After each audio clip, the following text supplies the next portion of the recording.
What's up, ladies and gents? This is of course Sugi JRPG here, and today I am absolutely delighted to review Final Fantasy VII Rebirth for PS5. And yes, there will be some spoilers, but they are included on the end of the video when we're going to be discussing the story segment, but there is timestamps down below in case you want to skip out that segment altogether.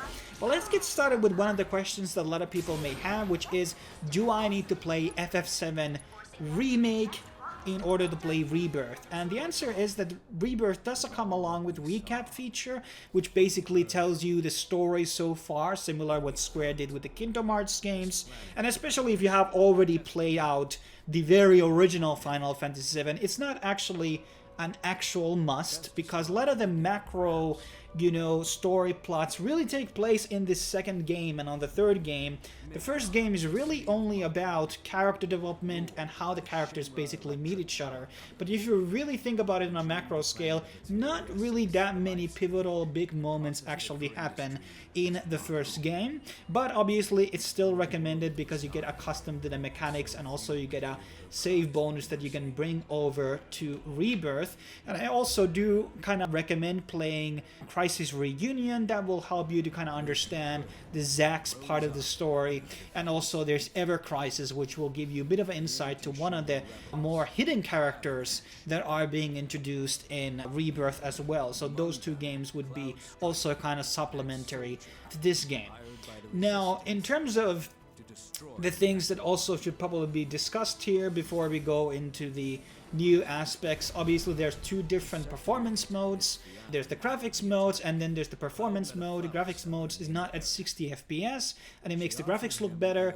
And then there's the performance mode, which actually uses 60 FPS. I recommend the 60 FPS because it makes combat a lot more smoother to play. And also I just felt like the graphics mode doesn't really make the game look that much more amazing. The performance mode already makes it look pretty nice altogether. There's also 4 dubs included. There's the English dub, which I used playing this game because I kind of feel that's the best one, and I obviously played Remake on English. And then there's Japanese, French, and German. The Japanese dub is also pretty good, although they did change Cloud's voice actor because he got into his own drama. You can read about that scandal altogether, but I think that was a bad decision. Now let's kind of talk about a lot of the new features that are being introduced from Remake to Rebirth, because I'm kind of assuming that a lot of you already played Remake already before considering to buy Rebirth. And one of the pitches that I do want to make you in the very beginning is that Rebirth is truly a superior product to Remake in almost in every aspect, whatever it's combat, story, minigames, performance. Obviously it's a different console. It was built around PS4, this is built around PS5, so obviously there's going to be some improvements, but truly this is a much more better sequel, because I did have my iffy thoughts about Remake. It had certain things that I didn't like, and now we just have a lot of more to do with here because of the technology and obviously improvements that they kind of did on Remake. So Remake was very this linear tube dungeon style of thing, and there wasn't really many open world areas to really explore. And here we have these kind of open world experience. In case you played FF16, my review can be found on the link on the corner, by the way.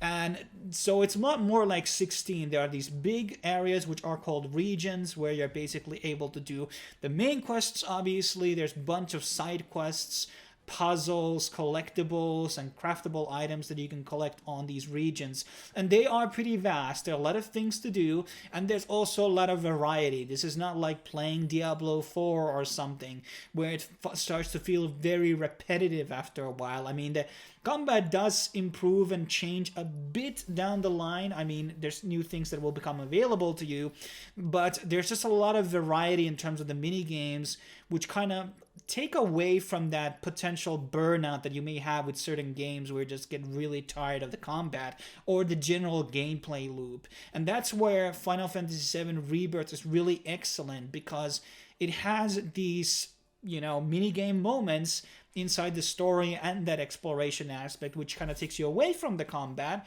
You can be hours doing the other side quests and mini games without even touching the combat. So you kind of have this refreshing experience which changes all the time, and it's not like the same mini game comes along. There's many mini games. I think there must have been like over 20 here. It's an insane amount, and I probably more than in any other game. And one of the other features, which I already kind of alluded earlier, was the crafting system. So you're able to find these ingredients on the regions, and this allows you to basically craft potions, ethers, and, accessories and different types of things, and even quest items in certain cases. And this is a really nice system, in my opinion, and I really enjoyed it. The only downside to it is that it kind of devaluates gil inside the game. There's not really anything you need to buy with gil inside this game. I always bought the discount items, but I never really needed to stock up on my items or really needed to use gil at any point. I mean, yes, you're going to be paying for the in-vendors maybe, or buying a couple of high potions or ingredients, but most of the time I really didn't need to use gil at any point because the crafting was efficient already enough, and I guess I was a skilled player enough to basically not to overuse my items. Obviously, because we are now also in the open world game, there's now the ability to traverse with different vehicles. You will be getting a plane that goes on the sea.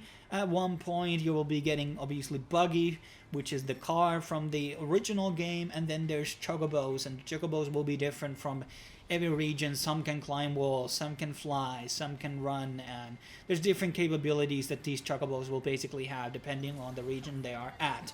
So the whole exploration and the open world aspect is totally different in Rebirth, and obviously that's a really big plus for this game, and it really worked out. It didn't feel very redundant as it does on Assassin's Creed games or any Ubisoft game for that matter. Just they found a really good balance here with the gameplay loop, balancing of new fresh mini games to play, and then there's obviously, we're going to be talking about those later, but yes. And then obviously when it comes to combat, it's mostly same to remake, to be honest. Some of the arenas might have been slightly bigger, I feel like, in general, but I could be wrong about that. Maybe it's been a while. And then obviously we got two playable characters. We have Kate Sith coming in and Red 13. He was obviously in the game already, but you couldn't actually play as him. And then obviously on the Indie Crate we had Yuffie, and now she's also playable. She comes along a bit later down on the game. In my honest opinion, they could have introduced her to the party a lot sooner. I think they kind of left her out because she does appear earlier in the game already, and there could have been many reasons to basically introduce her bit earlier down the line to the party, but that's kind of like a small thing, but that's personally how I felt about it. Obviously the range of materials and abilities are slightly different. I did feel like at times that there wasn't really that many different material options out there, and maybe they should have added out more into this. Maybe the first game had a bit more, and I felt like they had things like death and some of the more higher materia, but I could be totally remembering that wrong at this point. And other thing that they added out, probably the biggest change in the combat, was the synergy system. And this basically allowed you to do combo moves with your characters. This kind of reminiscent of Tales of Arise in my opinion. And it's a good system. It's kind of like mini limit breaks, but the problem here is that you have to unlock them through the skill tree, which was also rehashed by the way. And probably this new skill tree is actually a lot better than what we had, because the weapon system also got rehashed, but I will talk about that in a second. But the synergy thing is good in paper, like it gives a new way to basically interact in combat, but certain characters do not have the certain combos, because you need to use synergy abilities to basically level up your limit break, which you unlock later down the line in the game, and certain characters didn't have that combination that would increase your limit break. Some of them synergies give you MP, and some of them give you the haste thing, so, and one of them would increase the limit break, so all the characters wouldn't have the necessary combinations, which kind of sucked in my opinion. So it's like in paper, I think they need to improve it a lot and make more flexibility in that system, because you are tweaking your party and maybe you're very dead set on which 3 members you want to have in your party at certain period of time. And also I didn't like things like I couldn't add the outer materia to protect and shell. Why wouldn't this exactly work? It's only working with offensive materia and like cure and regen and stuff like that. So that was kind of weird that certain things were not supported on there, but that's kind of like a minor thing. And we already talked about the weapon system. Now, I'm going to be completely honest with you. I don't remember what I said on my original review about it, but I wasn't really big fan of the original one, where just like you had these weapons, they were not necessarily better than the other. They would just have different traits, and some were more magic based, then they were more physical based, and some were like, you know, having good abilities on both of them. They kind of stretched that and had a new system, which is roughly the same, but obviously the materia slots are different between the weapons, and the weapons also upgrade through time, and then you can add also these passive abilities to these weapons, and the weapons also will grant you a new ability which you can use in the battle to gain proficiency on it, and then you will eventually learn it to use it without having that weapon equipped. Now, I think this system was better than on the last one, but I think on the third game I want them to kind of rethink this idea. I like the concept like what we had in Final Fantasy IX, for example, where, you know, gradually as you progress throughout the game, the weapons are just simply better. They're superior in the raw stats compared to any other previous weapon. And yes, those weapons should have certain abilities which you can learn from them, and that's why you should be swapping them. But once you have learned the abilities, you're always going to be swapping up to the better weapon. That's how it should be, in my opinion. I think that is the superior design choice. I think you get 6 weapons for every character in this game, or was it 7? Either one of those two. And it's like some of the earlier ones can be better than the last ones almost, because they have almost the same materia slots, and they just obviously have different passive abilities. But fundamentally, I don't like this design choice. I think the best weapons should be the last weapons, and also like the last weapons are all obtained except one from the final dungeon, and I don't think that's a great idea either. And maybe on the third game they will make some creative ideas, like maybe one is acquired to a mini game, or one requires this and this achievement or whatever. I just didn't like this system. I don't think it's a great system, and I wish we would be having to do a special trial to obtain the best items in the game, especially when it comes to the weapons. I think that kind of brings more value to the weapons altogether. Now let's talk about a bit of the mini games, which are definitely the highlight of this game, because there's so many good ones out there. The card game, Queen's Gambit, or no, sorry, Queen's Blood, and this is very popular. A lot of reviewers have loved it, and I absolutely do too. I wouldn't be too surprised that they would be doing a standalone card game out of this. Maybe be more complex with more cards and maybe more rows in the thing and bigger decks perhaps. That would be something I would actually like. But this is very, very good, well done card game. It's best card game to date by, it's kind of like triple triad, sorry. Or what is the actual card game in Final Fantasy IX? But it's very similar to that, but a bit different. And it's really good, it's really complex. There's a lot of different strategies you can do and a lot of challenges. I think there's 30 different opponents and a lot of other quests which you can get on the side. So I love this game very, very much. The second one that has a lot of time put into it is Chocobo Racing. This is also probably the best iteration that they have done in the years, and it's very, very good. There's a lot of tracks to do, a lot of cups and everything, and different customization for your Chocobo, how they look. You can change, and this is also happening on the field, not just on the track. You can change how they look and their colors and stuff like that. It's really, really good. And there's a lot of, like, you know, the gym stuff and Whack-A-Box are coming back from remake, which weren't really that great of minigames in my opinion. I hated them. The best, you know, one was G-Bike, which is also coming back in Rebirth, so that's one of the mini games. We have Dolphin Racing, then there was the Frog thing, which is kind of like Fallout guys, very inspired. A lot of very good mini games, and oh yeah, Fort Condor, which I absolutely loved, also coming back, which was changed a bit, and I wish maybe it would be brought back again in the third game, and maybe they will bring Queen's Blood back again on the third game, given now how popular they are. But yeah, really good mini games, like really have to hand it out, and I just like have to keep saying it, like, because you had the time to just go do mini games on these side quests. It took your time away from the combat, and you could just like get this sort of a refreshing experience playing out the true game, and it just didn't feel very repetitive process because you would have something new coming out on every different region you would go into. Something new would always come along, or some new variation of it at least. So that was great. The only negative ones that I didn't really like were the Chocobo stealth missions. The developers who came up with that idea should be thrown off a building, to be honest. I absolutely detested them, and I was really mind-breaking minigames.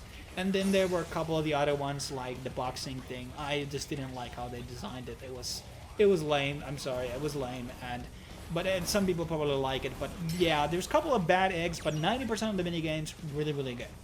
Now let's finally get into the story segment, where we have a lot of things to cover here, and obviously there will be spoilers here. So let's start out with kind of like talking about how these two games have eventually built it out a lot more, the world inside of Final Fantasy VII. I don't remember the name, what the world is called. It's not Spira, it's not Gaia, it's the third one, which is always escaping my mind, but whatever. The world building in this game is great. They already did that on the first game, building up Shinra and kind of all the heads of the departments and building a lot of the characters in that, you know, company. And obviously they did bring along a bit of building for Avalanche and Wutai in the first game, and you're going to be seeing that in the second game. There are also other things like under Junon, was known as the Junon Republic. It has a bit of a lore behind it. There are characters who fought in the war between Junon and Shinra. We have a bit of things from Wutai again, but Wutai is obviously going to be on third game, and a lot more going to be expanded on Wutai. I think it's going to be really, really big part about the third game. Because what you need to understand here is that a lot of the game is already covered. There's just one continent left, which is basically unexplored on, well, technically two island continents and the northern continent are the only things that we don't cover in this game. So they have to make up a lot of new stuff in the third game, and obviously they're going to be revisiting a lot of the same locations. That's a lot of the recurring theme about revisiting places. And obviously we had the G, which were like a very, very minor thing in the original game. They're totally flushed out now. Very cool lore. I really love what they did here, and just like making it very integrated into the Cetra and Sephiroth storyline. It's just like really, this was the highlight of the story world building for me in this whole thing. And I just love the music on there and kind of like their background story. I hope they're going to be flushed out a bit more, but I just love them. Also, we have a lot of new characters coming in from the compilations. We already had the Nero and Vase in the Integrate, which was a very positive surprise. And now we obviously got Cisne and Glenn coming in, and I was really happy to see that. There's also Easter egg posters. If you go into the Chocobo stands, you can see the Loveless, and it says G Edition, which I think is really implying Genesis Edition. So at some point, we are going to be seeing Genesis. I think it's almost granted that he will be some type of a side boss in the third game, or maybe there will be a Vincent DLC or something, a Zack DLC, which will feature Genesis or something like that. But I think it's pretty much granted that he is going to be happening. I wish that they would have mentioned Angelus at some point or some type of reference to him, but I didn't see that. Maybe it will come later, who knows. Also, there were some new characters, but most of them were pretty much only involved in those side quests, so I don't think there was anything new. Obviously, we got like new characters that we introduced, like Buchenhagen and Elena. Yeah, so some of the cute characters came in, but they were in the original, obviously. And maybe they got the bit bigger role, but altogether, like, a lot of new characters coming in. And I think we're going to be seeing a lot of them recruited in the third game as well, and that's kind of like part of the charm here, that we are building these new characters. But I have to say, kind of like in some ways, I wish they would use the compilation characters more, and that would just give them more value, I guess, like going in instead of like coming up with new characters altogether. I think sometimes like you have to think about like, are these new characters really that good? Okay, and what else did we have? Obviously, and I just like also like in terms of like what are the other things that they changed. Obviously, what that Hal, Vincent, and Yuffie and Sid were basically introduced into this game. Like those dynamics were changed. And we obviously knew that there were going to be changes in the story. It's not going to be the same retelling, same one-to-one remake. I didn't want to see that, because you couldn't do that, because Vincent and Yuffie were optional characters. You had to rewrite this stuff to be more canon and also aligned with the compilations, with the Dirge of Cerberus, with Crisis Core and stuff like that, and maybe even Advent Children. Who knows if that's going to be some end game DLC, we will see. But yeah, I think I pretty much liked a lot of these rewritten things. Like, they made all the locations and the arcs a bit longer, sometimes way too longer than they should have for the sake of gameplay. Like, a lot of them, maybe like the Dyne story, like, did it have to be that long, for example? Like, there were aspects about that were maybe a bit dragged out, in my opinion.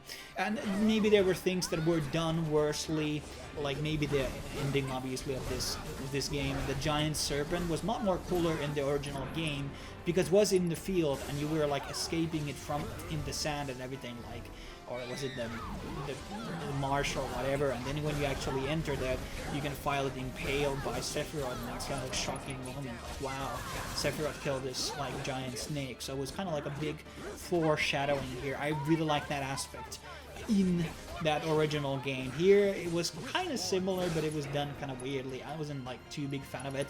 And then they obviously changed the weapons, how they looked like, and they look like Sin from Final Fantasy X fused with the Digimon Waman or something, like, and they were interesting. And let's see, because there are many of these weapons, obviously, will all of them look the same?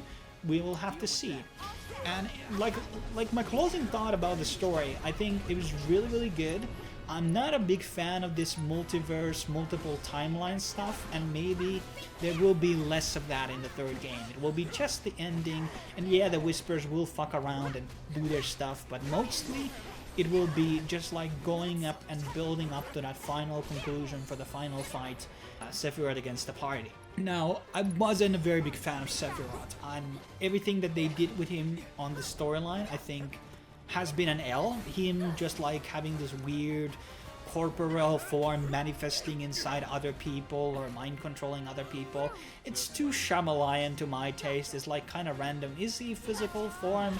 Is he some corporeal form? Is he spiritual? Is he manifesting in people? Like, where is his physical body? Like, did he die? Did he not die? Like, it's just kind of like a bit confusing at this point for no good reason, to be honest. Like, I just feel like, and maybe he was more connected to Genova. Like, notice how they didn't really talk too much about Genova, and Sephiroth not really mentioning Genova. He just keeps talking about homecoming. I'm not interested in that shit. Talk me about Genova. Genova is very interesting in terms of the lore. So I hope they're gonna be doing more Genova stuff in the third part. But overall, like, yes, the story is good. Maybe I wasn't too big of a fan of the final fight and the final chapter of this game. The reiteration of the iconic scene that we all, most of us already know, wasn't as epic perhaps as it was in the original game, but that wasn't the problem. The problem was that the fight was really grandiose, and then when you're going to be playing up the third game, you're going to be fighting like these normal battles, and you can't really even compare the first big monster fight they're going to be doing in the third game, comparing it to this massive fight that you just had with Sephiroth. And they had that already on Remake. It wasn't as this crazy and grandiose, and it kind of takes away from the super finale that's going to be happening on the third game.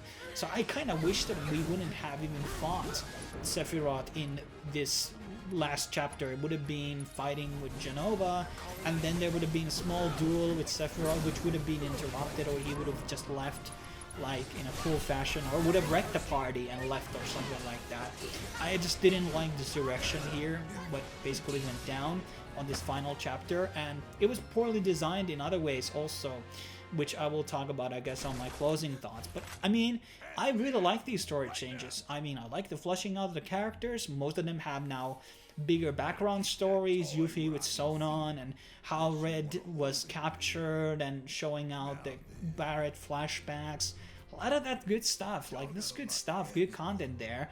And Zack kind of being rewritten in the story, which I told a lot of people were kind of ignorant. No, he's dead, he's dead, he's dead. They were wrong, they were wrong. But yeah, I did like the story, and yes, I think it did fall apart in the last chapter like it did on the first game, But otherwise than that, I was happy of it, what they were doing. But we will have to see how the third game will end, because this is a trilogy experience, and the story has to be viewed as a whole. So how is this story going to be on the third game? Because it's so open right now, given the fact that they have to do it on a different way from the first two games. You have the revisit locations, or they're going to be rewriting a lot of stuff. I don't know, because, you know, a lot of the locations like Wutai, it was an optional location in the original game, if I'm not mistaken. So we don't know how it's going to be turning out. They're going to be rewriting the Wutai lore altogether, and the zone is going to be a lot bigger, and there's going to be a lot more events there, I'm sure. But let's go into my closing thoughts now. So, as I said, it's a near-perfect game experience. It's well optimized, it looks very pretty, the quests are very nice, the mini-games, even the side quests have good lore around them. Not 100% all of them, but most of them have important, significant characters on them, which will reveal you a good amount of lore, good lore for you to understand about the world and its characters. I didn't like the design of the last fight, as I said, it has so many stages on it.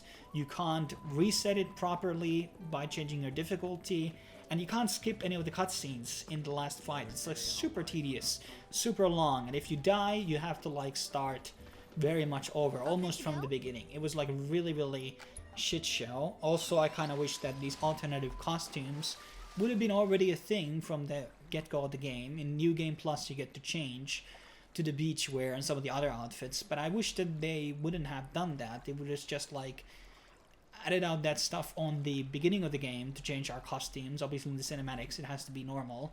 I just wish that they would have done that.